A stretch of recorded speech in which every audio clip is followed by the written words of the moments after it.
ये केवल कृपा है लाड़िले युगल सरकार की, इससे बड़ा कोई सुख नहीं है। देखो महापुरुष जन कहते हैं, जो सुख होत गोपाल ही गाए, सो ना होत जप तप व्रत संयम, कोटिक तीर्थ नहाए, जो सुख होत गोपाल ही गाए। आहा, जो प्रभु की चर्चा में सुख है वो सुख किसी और में नहीं है। सच्ची मानना, बड़ी बड़ी स्थिति को प्राप्त महापुरुष भी इसके बिना जी नहीं सकते। सनक सनंदन सनातन सनत कुमार, आशा, ये उनकी आशा बनी रहती है। बसन व्यसन यह नहीं, रघुपति चरित होय तह सुनहि।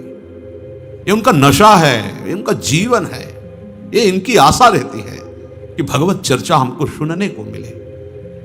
जो साधन करके सिद्ध नहीं हुए, सिद्ध ही अवतरित हुए हैं। भगवान शिव भगवान है, परंतु लीला चरित्र में ऐसा रस है कि काकभूषण जी उच्च आसन पर बैठ करके भगवत चर्चा कर रहे और भगवान शिव हंस रूप धारण करके नीचे बैठकर सुन रहे। कैसी महामहिम भगवान की चर्चा में अमृत रस बरसता है। वो सुख किसी और साधन में है ही नहीं।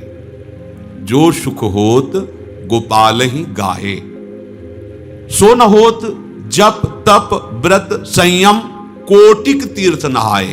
करोड़ों तीर्थों का अवगाहन, बड़े बड़े व्रतों का अनुष्ठान, बड़े संयम नियम, बड़ा जप तप, इससे वो सुख नहीं होता जो प्रभु की लीला चरित्र गायन से सुख होता है। सीधे लीला में प्रवेश करा देता है। महामोह का नाश करके सीधे भगवत साक्षात्कार की योग्यता ये भगवत चरित्र श्रवण से हो जाती है। बड़ी महिमा है सत्संग की। रत्नावती जी ने और कोई साधन नहीं किया था। दासी के श्रीमुख से निकले हुए बिहारी बिहारिन के जस का श्रवण करके भक्त भूप पदवी पे विराजमान हो गए। ब्राह्मण पत्नियां, यज्ञ पत्नियां, वो कोई और साधन नहीं, केवल वृंदावन की मालिनी के द्वारा श्री लाल बिहारी की रूप माधुरी का श्रवणेंद्रिय से पान करके बावरी हो गई। दर्शन की भारी व्याकुलता और साक्षात्कार प्राप्त किया। ये एक महामहिम स्वतंत्र भगवत चर्चा का प्रभाव है कि बिना किसी अन्य साधनों के भी यदि इसी चर्चा को गाया जाए, सुना जाए और इसी के चिंतन में रहा जाए तो बहुत शीघ्र भगवत साक्षात्कार हो जाए। इसका प्रभाव जब उदय होता है भगवत चर्चा का, तो कह रहे हैं, गद गद गिरा नयन जलधारा, प्रेम पुलक तन छाए। तीन लोक सुख तृण सम लेखत, नंद नंदन उर आए। जो सुख होत गोपाल ही गाए, जो सुख होत गोपाल ही गाए। भगवत चर्चा का प्रभाव सीधे प्रेम योग, कंठ भर आता है। प्रभु की बात करते करते ऐसा हृदय द्रवित होने लगता है, नेत्रों से अश्रुधारा प्रवाह होने लगती है, तन पुलकित हो जाता है। तीन लोक का वैभव सुख सब तृण के समान हो जाता है जब प्रभु हृदय में प्रकाशित होने लगते हैं। भगवत चर्चा सुनते सुनते, गान करते करते नेत्रों से अश्रुधारा, गदगद कंठ, तन पुलकित, तो फिर हृदय में प्रभु प्रकाशित हो जाते हैं। जहां हृदय में प्रभु प्रकाशित हुए उसके समान और क्या सुख हो सकता है। दिए लेत नहीं चारि पदारथ, श्री हरि चरणन अरुझाए। सूरदास गोविंद भजन बिनु, चित नहीं चलत चलाए, जो सुख होत गोपाल ही गाए। उसके हृदय में इतना आनंद उपासक के जागृत होता है कि धर्म, अर्थ, काम, मोक्ष, ये चारों महापुरुषार्थ देने पर भी वो स्वीकार नहीं करता। क्यों? क्योंकि उसका चित्त श्री हरि चरणों में लग गया है। सूरदास जी महाराज कहते हैं, गोविंद के भजन में ऐसा चित्त डूबने लगता है कि वो चित्त को हटाना भी चाहे तो अब हटाने की सामर्थ्य नहीं रहेगी। ऐसे भजन में डूबने के लिए हमें पूरा संयोग प्राप्त हो गया। ये गोविंद की लीला विहार स्थली ब्रज 84 कोश, और गोविंद के भी नेत्र चकोर की भांति जिनकी रूप रस का पान करते हैं, उनका निज महल वृंदावन सी प्यारी जो ऐसी उपासना का संयोग, ऐसे महामहिम वातावरण में यदि हम अपने चित्त को प्रभु में ना जोड़ पाए, वही प्रपंच, वही विषय चिंतन, वही राग द्वेष काम क्रोध अहंकार, तो अब कहां अवसर रह गया? फिर कौन सी ऐसी जगह है जहां हम आराधना उपासना के लिए अनुकूल वातावरण प्राप्त कर पाएंगे? वैकुंठ भी जिसकी महिमा के आगे लघु है, ऐसी रजरानी का आश्रय लेकर भजन न बना, कहां भजन बनेगा? इसलिए सावधान होकर अपने जीवन के सौभाग्य को और बढ़ाओ, पतित मत होने दो। बहुत बढ़िया अवसर है।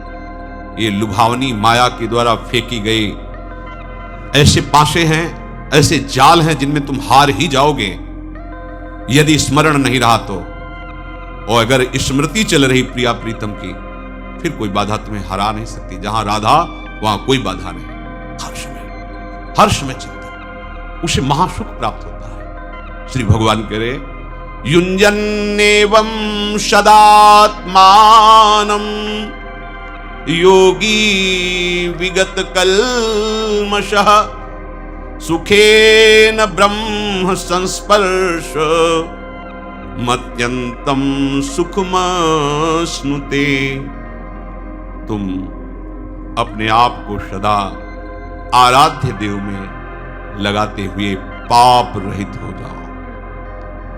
आराध्य देव में तो लगने की चेष्टा करते हैं, पर दूसरा शब्द जो है पाप रहित हो जाओ, उसमें हम ध्यान नहीं देते। पूज्य श्री राधा बाबा, आप तभी समझना कि आप आराध्य देव के भजन में प्रवेश पा गए हैं जब स्वप्न में भी आपको काम विकार ना सताए।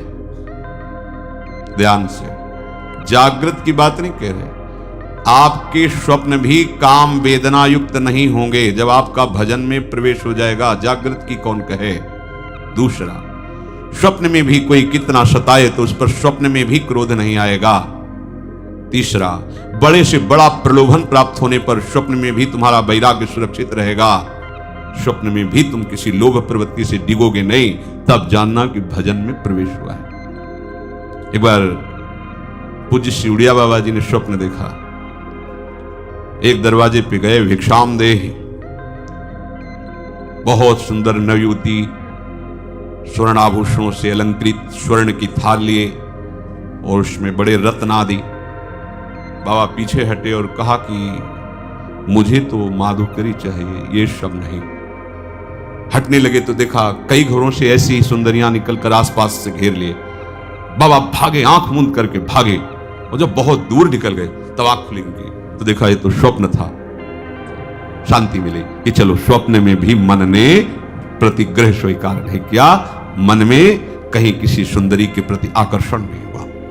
जो राधा बाबा कह रहे, समझो, तब माना जाएगा कि आपका भजन में प्रवेश हुआ है, आप निष्पाप हो रहे हैं, जब स्वप्न में भी आपको काम वेदना परास्त न करे। स्वप्न में भी आपको सताया जा रहा है पर क्रोध नहीं आया। स्वप्न में भी आपको संपत्ति दी जा रही पर आपको लोभ नहीं आया। तब माना जाएगा कि भजन में प्रवेश हुआ है। समझो भजन क्या चीज है। जीवन आपका प्रभु के लिए है, इसलिए आप आत्म प्रवंचना मत करो। श्री कृष्ण के सौंदर्य के आगे साफ धूल धूसरित है, इसलिए किसी भी स्त्री पुरुष के सौंदर्य की तरफ मत देखो। पूज्य श्री राधा बाबा के वचन। ये मलिनता की गंध भी तुम में न रह जाएगी, तब तुम श्री कृष्ण की रूप माधुरी का पान कर पाओगे। कोई आकर्षण न रहने पाए, इसलिए संभालो। ये इधर उधर ताक झांक के तुम्हारा ही पतन कराने के लिए माया तुम्हारे नेत्रों में बैठ के कर रही। सावधान, कोई यहां देखने लायक नहीं है। अगर देखने लायक है तो प्रभु है। समझो, परमार्थ का भी ककहरा नहीं आता। यदि कोई तुम्हें अच्छा लगता है इस सृष्टि में, तो अपने को साधु महात्मा परमार्थी मत समझना। अभी ककहरा नहीं आता परमार्थ का। पूज्य श्री राधा बाबा, हिमालय की तरह अचल होना चाहिए तुम्हें अपने धर्म में। तुम्हारी श्रद्धा प्रभु में अटल होनी चाहिए। ये चार बातें तुम में प्रकट होने लगेंगी जब तुम्हारी श्रद्धा प्रभु में अटल होगी। तुम अपने भागवत धर्म में अचल होगे तो ये चार बातें आ जाएंगी। पहला, सर्वत्र तुम्हें अपने प्रभु का अनुभव होने लगेगा। मेरे प्रभु हैं, यही है, शब्द में है, कण कण में है। ये वाणी का विषय नहीं, ये हृदय में उसको अनुभव होगा। है, जब अनन्यता आ जाती तब अनुभव होने लगता है। अटल श्रद्धा विश्वास तब अनुभव होने लगता है। अमीर खुसरो जी एक नियम लिए हुए थे, अपने गुरु के सिवा किसी का स्पर्श न करना। उनको कोई स्पर्श करके चला जाए बात, वो अपनी तरफ से किसी को स्पर्श नहीं, केवल गुरु चरणों का स्पर्श। गुरु सेवारत और व्यापारी थे, हीरे जवाहरात के बड़े धनी थे। एक गरीब ब्राह्मण उनके गुरुदेव के पास इस भावना से जाता कि हमारी बेटी का ब्याह है, बाबा सिद्ध है, कुछ धन दिलवा देंगे किसी से। बाबा बेटी का ब्याह है, कुछ धन की आकांक्षा है, परसों आना चलो। फिर परसों आए, बाबा आपने कहा था परसों, अरे पादुका ले जा पादुका। अब महात्मा का आदेश, पादुका उठाई। अब संत की पादुका तो सर पे रखी, पर सोच रहा था कि पादुका से क्या होगा, मुझे तो अर्थ चाहिए, भोजन खरीदना है, स्वागत के लिए व्यवस्था करनी है। बाबा ने पादुका दे के फुसला दिया, पर कुछ तो होगा, सिद्ध संत है, अगर पादुका दी कुछ तो होगा, सोचता ही जा रहा था। अमीर खुसरो को गंध आई सदगुरुदेव की, है आसपास सदगुरुदेव का कुछ है। ये देखो गुरुदेव की अनन्यता, मेरे सदगुरुदेव का कुछ है आसपास। बस ऐसे पागलों की तरह देखने तो देखा, एक पादुका रखे, आदमी रुका, कहां से आ रहे हो? बताया गुरुदेव के पास से। ये गुरुदेव की पादुका है? हाँ। कितने हो भाग्य तुम्हें, गुरुदेव ने पादुका दी। मुझे पादुका थोड़ी चाहिए था, मुझे तो धन चाहिए। धन? इस 11 ऊंटों पे हीरा जवाहरात लदा, मुझे पादुका देगा? बोले ले लो, बोले ले जाओ, मैं नौकरों सही थी, सब ले जाओ। गए पादुका, गुरुदेव पादुका लाया। अच्छा रख दे, कितने की? 11 ऊंटों में हीरा। हाँ सस्ता, सस्ते ले लिया, चलो। एक गुरुदेव की अनन्यता आभास करवा, मेरी गुरुदेव की कोई वस्तु है तो परम देव, आराध्य देव में यदि तन्मयता हो गई तो वो तो कण कण में है। उपासक हृदय में अनुभव मेरे प्रभु है। जैसे प्रहलाद जी को मेरे प्रभु है, यही है, मेरे पास है, उसको अनुभव में आता है। अगर दिखाई नहीं दे रहे तो फिर उनको शिकायत करता है, छुपा छुपी का खेल मत करो, मुझे आभास हो रहा है, हो यही हो, हटाओ ना ये पर्दा, हटाओ और बेपरद मेरे आंखों के सामने आओ, तुम हो, मुझे पता है हो। दूसरा, मेरे प्रभु सर्व सामर्थ्यशाली हैं, ये उसको हर क्षण रहता है। इसीलिए ये मांगना, जांचना, चाह करना, छल कपट, चतुराई, क्रय विक्रय, बहुत बड़े धनी के दास हैं। बहुत, आप जानते नहीं, वेद नहीं जानते तो आप क्या जानोगे? हमारे स्वामी की महिमा को सही पूछो तो स्वामी भी पूर्ण रूप से नहीं जानते हैं। हमारे स्वामी की महिमा अगाध और अनंत है, इसलिए स्वामी भी नहीं जानते हैं। इतनी अपार महिमा उनकी है। ऐसे स्वामी का आप दासत्व स्वीकार करके भजन कर रहे हैं, फिर आप में अगर विषय धन्यता, भागवतिक धन्यता अलग चीज है, विषय धन्यता, हमारे पास कपड़ा नहीं, हमारे पास व्यवस्था नहीं, हमारे पास ये सब घटिया बातें उसके हृदय में रहती है, जिसने इस महान प्रभु का दासत्व स्वीकार नहीं किया, केवल नाटक कर रहा है। ऐसे सर्व समर्थ स्वामी का दासत्व, उसको पता है कि प्रभु हमारे सर्व सामर्थ्यशाली, कर तुम अकर तुम मान्यता कर तुम, कुछ भी कभी भी कहीं भी कुछ भी हो सकता है। जो असंभव है उसको एक क्षण में संभव कर दे। मेरा स्वामी ऐसा है। इससे क्या होगा? अन्य भरोसा, अन्य आशा, अन्य बल एक सेकंड में खत्म, क्योंकि जान गया ना सर्व सामर्थ्यशाली मेरा प्रीतम है, उसके गर्भ में घूमता रहता है। उसी बाहरी आश्रय, भरोसा, आशा, ये छल कपट का जाल, ये कैसे अर्थावे, कैसी व्यवस्था, ये सब आप अच्छे से समझो। जब एक उपासक अपनी सच्ची उपासना में लगता है तो देवराज इंद्र घबरा जाते हैं, त्रिभुवन थर्रा जाता है एक साधक की उपासना पे। फिर आप इतने साधक उपासना कर रहे हो, आपको सोचना पड़े भोग के लिए, आपको सोचना पड़े व्यवस्था के लिए, तो आप कहां हो? सोचो आप कहां हो? एक तपस्वी, एक उपासना में रत उपासक जब हिल जाता है त्रिभुवन, आप हो क्या? आप हरि के दास हो, महामहिम त्रिभुवनपति, अखिल ब्रह्मांडों के मायाधीश के सेवक हो। तुम समझते क्या हो? ए घटिया बात नहीं रहनी चाहिए। नहीं, बिल्कुल सच्ची बात हृदय में बैठा लो तो बादशाह बन जाओगे। ए बिल्कुल नहीं, सिंह का बाना रखकर भेड़िए की चाल मत चलो। नहीं, बिल्कुल नहीं। प्राण निकल जाए, स्वामी के दासत्व पर फर्क नहीं पड़ना चाहिए। आप किनके दास हो? विषय दास हो, ईश्वरीय दास हो या हरिदास हो? हरिदास हो तो फिर सब विषय ईश्वर तुम्हारे चरणों में लुटता घूमेगा। तुम समझो अपने को कौन हो? हरि के हो। फिर क्या एक सकामता, एक कामनाएं, ये रोना धोना विषय के लिए क्या क्या हो? अपने प्रभु की सर्व सामर्थ्यता का उसे ज्ञान हो जाता है। मेरे मालिक कैसे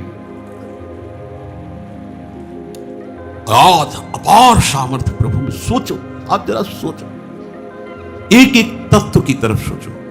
वायु तत्व क्या है? सबका जीवन कितना महाबल से, जल तत्व, ये सब पंचभूत माया रचित कितने सामर्थ्यशाली हैं। ऐसे ऐसे प्रभु की अनंत शक्तियां, उन प्रभु को आप अपने हृदय में सुमिरन कर रहे हो, अपना मानते हो उनको, और वो आपके हृदय की बात जानते हैं। फिर आपको अपनी बात दूसरे से कहने का मन कैसे हो जाता है? आपको दूसरे से चाह कैसे पैदा हो जाती है? आप दूसरे की तरफ देख कैसे लेते हैं? मतलब अभी गड़बड़ी है, अभी सच्चाई नहीं आई। अपने आराध्य देव की बात क्या ले हो सकता? छोटी छोटी बातों में अनुभव ले लगता है। पूज्य श्री महाराज जी के साथ पद यात्रा में से कभी कभी 10-10, 20-20 दिन ब्रज में महाराज जी के साथ भ्रमण किए। पैदल जा रहे थे, कई किलोमीटर चलने के बाद 6 किलोमीटर बकाया रह गए थे। दाऊ जी महाराज,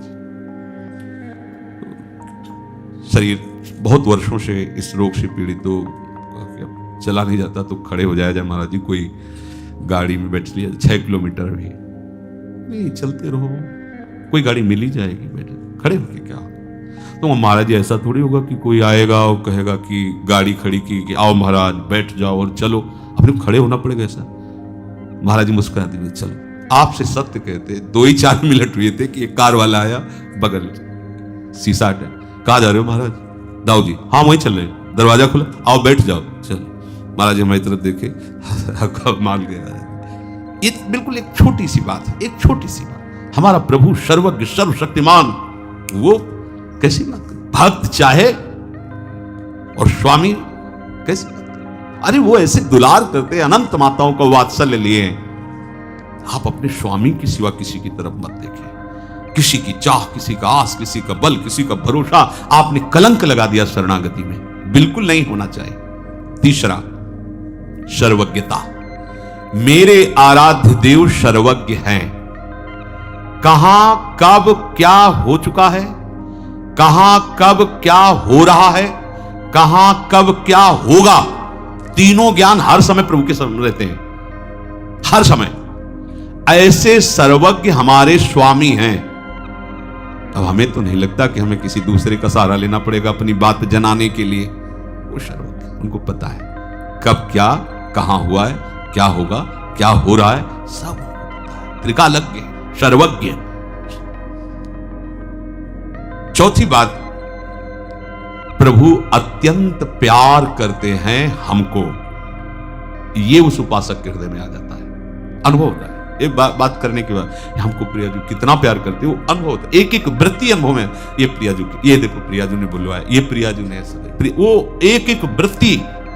अब चित्त की वृत्ति अगर एक भी उदय हुई, वो प्रियाजू से ही उदय होगी, अहंकार से नहीं, प्रकृति माया से नहीं।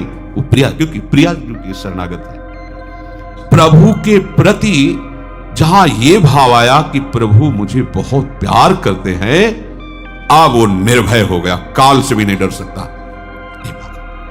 ये चार बातें अचल श्रद्धा और विश्वास करने वाले उपासक के हृदय में आ जाती हैं। मेरे प्रभु हैं, अनुभव नहीं होता, आसपास का। मेरे प्रभु सर्व सामर्थ्यशाली हैं, मेरे प्रभु सर्वज्ञ हैं, कब कहां कैसे क्या हुआ है होगा सब उनको पता है, और ऐसे मेरे प्रभु मुझे बहुत प्यार करते हैं। ये चार बातें उपासक के हृदय में अपने आप आ जाती हैं, जहां वो प्रभु का श्रद्धा विश्वास पूर्वक आश्रय लिया, भजन शुरू किया। मेरी बात मान लो भाई, मरोगे पूज्य राधा बाबा, पर ऐसे मरो कि फिर न मरना पड़े। बाबा कह रहे ऐसे मरो कि फिर न मरना पड़े। अगर तुम प्रभु का आश्रय लेकर भजन करोगे तो हमारी बात याद रखना, मरते समय तुम्हारे सामने वो खड़े होंगे तुम्हारे को ले जाने के लिए। बाबा कह रहे मेरी बात मान, इसलिए वो कह रहे मेरी बात की हम देख रहे हैं, हम समझ रहे, तुम शायद ना समझ पाओ। यदि तुमने भगवद आश्रय लिया है, ईमानदारी से भजन कर रहे हो, तो विश्वास रखना और कोई लेने के लिए तुम्हारे पास नहीं आएंगे, वही स्वयं आएंगे, मरते समय तुम्हारी आंखों के सामने खड़े होंगे, और वो तो बहुत प्यार करने वाले हैं। पर मरने के पूर्व तुम्हें तैयारी करनी होगी इस बात की कि मरने के समय मेरे, वो कभी भी समय आ सकता है, किसी का भी आ सकता है, ये तैयारी करनी होगी कि मेरे सामने मेरे प्रभु हो और फिर हमारा शरीर छूट रहा हो। लेकिन आप लोग तो ऐसे लगे हैं, पूज्य बाबा के वचन है, जैसे बंदर कुत्ता। बाबा जब कभी बोलते थे तो बहुत कड़वा भी बोलते थे, अरे बंदर कुत्ता यही तो सब कर रहा है जो तुम कर रहे हो, बच्चा पैदा करना, बच्चों को प्यार करना, उनको पोषित करना, सोना खाना पीना, ये तुम भी कर रहे हो। संसार के पीछे जी रहे हो, संसार के पीछे भाग रहे हो, संसार के पीछे मर रहे हो, तुम मरते समय संसार ही तो आएगा। अगर प्रभु के लिए जियो, प्रभु के पीछे भागो, प्रभु के चिंतन में रहो, तो प्रभु अंतिम समय आ जाएंगे तुमको लेने के लिए। अगर हम किसी को ऐसा कहते तो हमारी तरफ ऐसा देखता है मानो फुसकार से हमें भस्म कर देगा। गुजराता हुआ जब हम किसी को कहते हैं ऐसा, तो हमारी तरफ ऐसा दिखता है मानो भस्म कर देगा। अरे सावधान हो जाओ, अभी तुम्हें हमारी बात क्रोध दिला रही होगी, आग लगा रही होगी, पर हम जो बात कह रहे हैं वो तुम्हें शीतल बनाने वाली कह रहे हैं कि भूल मत करो। करो कोई भी सिनेमा नाटक जो तुम देख रहे हो, उसमें रजोगुण के परमाणु हैं, उसमें काम के परमाणु हैं। बाबा के शब्दों में, ये छोरा छोरियां ये सिनेमा देखकर, ये नाटक देखकर मलिन आचरणों में उतर रहे हैं। बढ़िया बढ़िया से चाहे जो तुम फिल्म देख रहे हो, उसमें जो वृत्तियों को नष्ट करने वाले गंदे परमाणु भरे हैं, तुम जान नहीं पाओगे। बातें परमार्थ की करोगे, वो आचरण दुराचार का करोगे, उसमें परमाणु भरे हैं। आज हमारे जो नई पीढ़ियां धर्म को नहीं जानती, मनमाना आचरण करी, संतों के वचन थोड़ा कड़वा लगता है, पर इसका परिणाम बहुत अच्छा होता है। ये तक विषमेव परिणामे अमृतोपम, पर ये जो बाहरी माया प्रपंच से देखने में अमृत जैसा लगता है, इसका परिणाम बहुत बुरा होता है। बाबा के 15 सांस पूरी होते होते हमें सब कुछ पता चल जाता है कि कौन क्या है। तुम्हारी नस नस का मुझे पता होता है। हम सबसे कहते हैं तुम मुझे धोखा दे नहीं सकते, पैदा नहीं हुआ मुझे धोखा देने वाला। 35 वर्ष हो गए, स्वप्न में भी कभी हमने कोई विषय विकार नहीं सेवन किया, कभी झूठ नहीं बोला, प्रभु के आश्रित रहे, वो एक क्षण में बता देते कौन क्या है। हम तुम्हें बड़े प्यार से भगवत रास्ता दिखाते हैं जो महासुख का है, और तुम जाके पीछे फिर नौटंकी नाटक फिल्म देखते हो, तो हमारी बात का क्या असर होगा? सत्संग भी सुनते हो और जाकर वो भी सब देखते हो, तो क्या असर होगा तुम्हें हमारी बात का? और याद रखना, दुर्लभ देह पाए हरिपद भजू, करम बचन और जीते। इसमें अगर नहीं रहे तो फिर मन पचता ही है, अवसर बीते। प्रभु से जुड़ो भाई, जीवन का रास्ता ठीक कर लो। तुम्हारी सांसें खत्म हो रही हैं, तुम्हें पता नहीं है, बड़ी भारी भूल कर रहे हो। 3 घंटे में कितनी बार तुमने नाम जप किया जब फिल्म देख रहे थे? पैसा लगाते हो ऐसे नौटंकी नाटक, उसमें झूठा है तुम भी जानते हो। 3 घंटे झूठे पे झूठा दृश्य देखने के लिए समय नष्ट कर रहे हो। कर्म वचन मन से इन श्वासों को सार्थक कर लो, श्री हरि का भजन करके। सावधान, ये शरीर का श्रृंगार मत करो।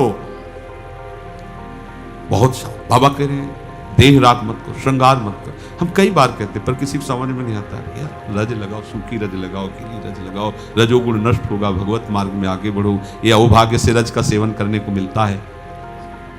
ये थैली है, थैली जिसमें मलमूत्र भरा हुआ है।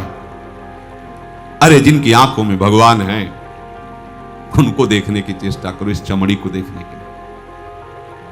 मुखड़ा क्या देखे दर्पण में। पेट पालते हो, बस संतान उत्पन्न करना, धन कमाना, भोगों को भोगना। मेरी बात चुभती होगी, मर जाओगे हाथ कुछ नहीं लगेगा। अनंत जन्मों से यही करते आए हो। थोड़ा हरि भजन कर लो। छोड़ो भैया ये विषय प्रवृत्ति छोड़ो, ये फैशन कम करो। हम तुम्हें सच्ची बात कहते हैं, तुम सब लोग इस बात के लिए आते हो कि बाबा के दर्शन से कल्याण होगा, तो हम पोद्दार जी की छत में जाकर खड़े होकर कहते सब लोग दर्शन कर लो अगर हमारे दर्शन से कल्याण होता हो। लेकिन हम सच्ची कहते हैं दर्शन से कल्याण नहीं होगा, हमारी बात मानने से कल्याण होगा। पूज्य बाबा कहते हैं आवश्यकता है जो हम तुम्हें परमार्थ की बात बताते हैं उस पे चलो। एक बात तुम अपने जीवन में उतार लो, भगवद स्मृति हर शास्त्र का, हर संतों का सार है। भजन हर समय भगवद स्मृति। देखो अगर तुम्हारा स्वभाव तुम्हें भजन से अलग करता है तो बार बार प्रयास करो भजन न छूटने पावे। किसी काम के बहाने, किसी भोग के बहाने भजन को मत छोड़ो। भागवत, महाभागवत ये सब उसी के आगे लगते हैं जो भगवद स्मृति में डूबता है। कोई भी अमंगल, कोई भी प्रारब्ध, कोई भी वासना, कोई भी प्रतिकूलता तुम्हें अशांत नहीं कर सकती यदि तुम भगवद स्मृति में हो। देखो कितनी बढ़िया बात दे रहे हैं संत जन। कुछ भी तुम्हारे ऊपर लागू नहीं होगा, आएगा शरीर में हो सकता है पर तुम्हें अशांत नहीं कर पाएगा। धीरे धीरे स्मृति को बढ़ाते चले जाओ। जो बातें तुम्हारे मन में जानने की जिज्ञासा हो रही, बिना पूछे सब तुम्हारे अंदर ज्ञान आ जाएगा। सगुण साकार क्या है, निर्गुण निराकार क्या है, संसार क्या है, वैराग्य क्या है, भक्ति क्या है, सब कुछ तुम्हारे अंदर आ जाएगा। तुम केवल भजन में चित्तवृत्ति लगाओ। जितने भी हैं सब पर भगवान की कृपा है, मैं अनुभव कर रहा हूं। बाबा कह रहे चाहे कोई दुराचारी से भी दुराचारी हो, प्रभु ऐसे करुणा में सब पर कृपा बरसा रहे हैं। चाहे से पशु पक्षी ही क्यों ना हो, घोर पापी क्यों ना हो, पर उनकी कृपा को केवल वही समझ सकता है जो उनका भजन कर रहा है कृपा सब पर अनुभव वही कर सकता है। नहीं तो सब अहंकार से, देखो हमने ऐसा काम किया, बात बन गई। बात बनाया हरि ने है, तुम अहंकार से देख रहे हो। तुम्हें बनाया हरि ने, तुम अहंकार से उसको पोषण कर रहे हो। बिना भजन के तुम ये नहीं जान पाओगे कि हमारे ऊपर प्रभु की कितनी कृपा है। देखो हमारी बात मान लो, फिर आप देखोगे आपका जीवन कैसे निहाल हो गया। हम तुमसे सच्ची कहते हैं, तुम्हारी हर बात भगवान सुनते हैं, हर बात सुनते हैं, पर वो इसीलिए पूर्ण नहीं करते हैं क्योंकि तुम्हारे लिए उचित नहीं है। वो जानते हैं, सर्वज्ञ, हर बात तुम्हारी सुनते हैं। कोई बात ऐसी नहीं है जो अनसुनी कर रहे हो। आप सच्ची मानिए, आप हठ मत कीजिए अपनी किसी बात को पूरी करवाने के लिए। वो वही बात पूरी करेंगे जिससे तुम्हारा परम हित होगा, परम मंगल होगा। और ऐसा कभी अविश्वास मत करो कि हमारी बात भगवान सुनते नहीं, वो सबकी बात सुनते हैं। पूरी वही करेंगे जिसमें उनको सर्वज्ञ हैं, जिसमें तुम्हारा आगे मंगल होगा। अमंगल होगा वो कदापि पूरी नहीं करेंगे। हम बचपन से इस बात का अनुभव करते चले आ रहे हैं। मुझे जब कोई जरूरत पड़ती थी तो हमने जब संतों से सुना था कि भगवान से मांगो भगवान पूर्ण कर देते हैं, तो मैं बहुत छोटा था। एक बार मेरे मन में आई कि मुझे लिख के मिटाने वाली रबर चाहिए और मैं मांगूंगा नहीं, और मुझे मिल जाए तो मैं जानूं कि भगवान मेरी बात सुनते हैं। सच्ची मानना, जब घर गया तो माताजी ने कहा कि तुम्हें रबर की जरूरत तो नहीं है। तो हमने बोले, मेरे मन में आया था कि तुम्हें रबर मंगा के दे दें। तो ये कुछ कहा नहीं, पर एकांत में जाके छोटे थे और भगवान से कहा हाँ हमारी बात सुनते हैं। मैं जान गया। सच्ची पहला दिन था जब घर से भागे थे, शंकर जी के मंदिर में बैठे, 12 लगभग बजे जब, तो भूख लगी। घर में तो बाल भोग भी मिल जाता, वहाँ कहाँ बाल भोग। मन में आया कि भोजन कहाँ मिलेगा। अच्छा, कोई ऐसा था नहीं कि मांगने की वृत्ति, घर से सीधे निकले थे, कुछ ज्ञान था नहीं कैसे क्या। कितने दिन भूखे रहेंगे, कैसे कोई भोजन देगा, ऐसी सोच ही रहे थे कि एक आदमी आया, उसने कहा यहाँ सूरदास बाबा रहते थे, जानते हो, काम तो आज ही आए, हम तो जानते हैं। इधर उधर घूमा फिरा के कमंडल हमारे पास रखा और डिब्बा स्टील का, ढक्कन खोला तो उसमें लाल लाल दही था। तो सुनो बच्चा, तुम इसे पी लो। नहीं नहीं, हम ऐसे क्यों ऐसे पी ले, मतलब नया नया पहला दिन। तो उनका नहीं, उन संत के लिए आया था, वो है नहीं तो हम घर तो लौटा के ले नहीं जाएंगे। तो हम एक लोटा, एक छोटी गीता, छोटी चटाई, वो उषा की, जैसे किसी के मरने पर दी जाती है जैसे छोटी छोटी आसन चटाई की, वो एक ऐसे चटाई, अपना लोटा निकल, और लीटर 1.5 लीटर होगा मीठा दही।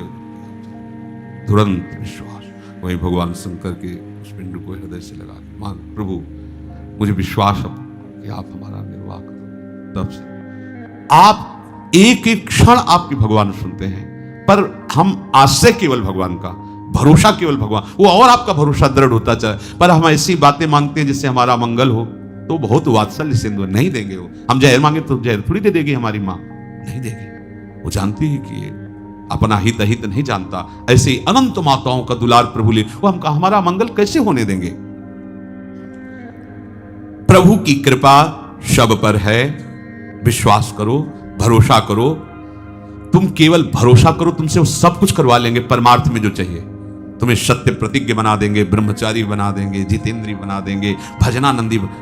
सच्ची मानो, जितने बड़े बड़े महात्मा अगर हृदय से उनकी बात पूछोगे ना, तो वो यही कहेंगे कि भगवत कृपा से सब हुआ है। ऐसे कृपा हाथ पकड़ के ऐसी चढ़ाई को चढ़ा देती कि पता ही नहीं लगता कि ये चढ़ाई तो हम कभी नहीं चढ़ सकते थे, पर प्रभु ने कैसे चढ़ाई चढ़ा दी।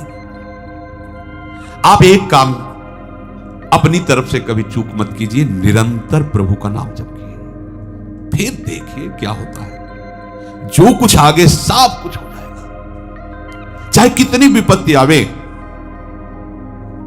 आप उनसे ही केवल कहिए, दूसरे से। बाबा कह रहे 42 वर्ष पहले की बात मैं तुम्हें बता रहा हूं, ऋषिकेश में था, मेरे पैर में भयंकर गठिया दर्द था। सत्संग में भी सुनाया था उस समय बाबा का। तो बहुत कष्ट, मैं कोई दवा नहीं लेता था। एक रात को बहुत पीड़ा हो रही थी, 10 गुना दर्द, पहले से 10 गुना दर्द बढ़ा था।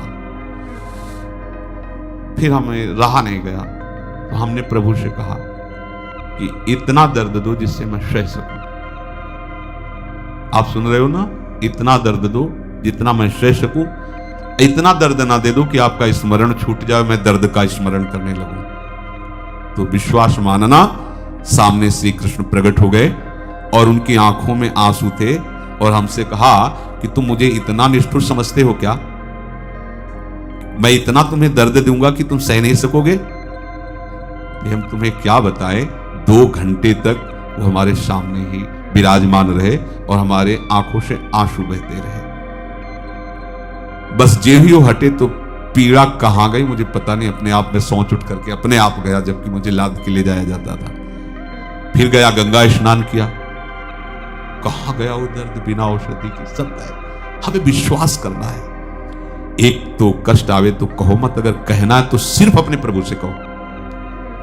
देखो, आप जैसी भावना करोगे वैसा ही है। आप सोचोगे कि भगवान कैसे प्रकट हो गए, तो सच्ची मानो है, जो है वो आप मान नहीं रहे, इसीलिए वो आपको दिखाई नहीं दे रहे है। आप स्त्री मान रहे हो, पुरुष मान रहे हो, जड़ मान रहे हो, चैतन्य मान रहे हो, वो दिखाई दे रहे हैं। आप प्रभु मानो तो ये जड़ चैतन्य कछु नहीं दिखत, जित दिखत तित सच्ची मानना, जाकी रही भावना जैसी प्रभु मूर्त देखी तिन तैसी। उसी क्षण आपको वैसा ही अनुभव कराएंगे जैसा आप भाव करोगे। मैं कहता हूं कि कोई विपत्ति आवे, कोई कष्ट आवे, कोई समस्या आवे, मेरी बात मानना। एक तो कहना मत, अगर कहना हो तो विश्वास पूर्वक केवल प्रभु से कहना, बस, दूसरा नहीं। परमार्थ के मार्ग पर चलने वाले अविस्मृति कृष्ण पदारविंदयो, कभी अपने प्रीतम के चरणों का चिंतन मत छोड़ना। चिंतन का प्रभाव उतरेगा तो ये 7 बातें तुम्हें अनुभव में दिखाई देंगी। तुम्हारे सारे अमंगल नष्ट होते जा रहे हैं।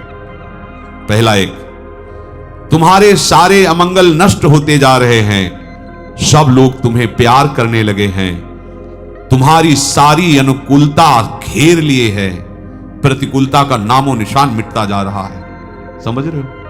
ये जब अविस्मृति कृष्ण पदारविंदयो, निरंतर प्रभु का चिंतन चलेगा तो तुम्हारे अनुभव में आएगा कि तुम्हारे सारे अमंगल नष्ट हो रहे हैं, चराचर जगत तुमको प्यार कर रहा है, तुम्हारी चाहने वाली वस्तु परिस्थिति सब घेर लेगी, प्रतिकूलताएं नष्ट हो रही है।